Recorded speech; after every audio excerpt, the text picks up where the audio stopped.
Good morning sa lahat. Ngayon ay nag-direct seeding na tayo sa pangatlong area. Ito na yung panghuli nating area, pangatlong area. 2.2 hectares. Triple 2 ang ating dinirect. O 15 days lang natin nilalan prep. Tayo lang mismo ang naglalan prep.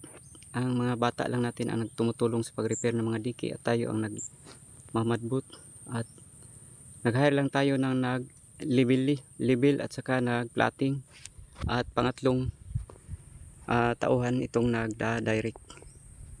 So makasave tayo sa labor dahil mahal ang labor, 400 ang bawat araw.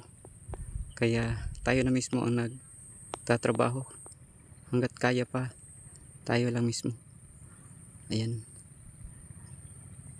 Next cropping ay bubunutin na natin yung mga puno kung may ginansya man tayo. Sana lang.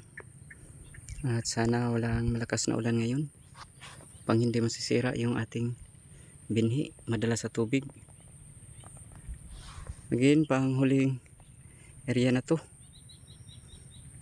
Salamat sa Diyos at na taniman na lahat na mga area natin, ang tatlong area natin.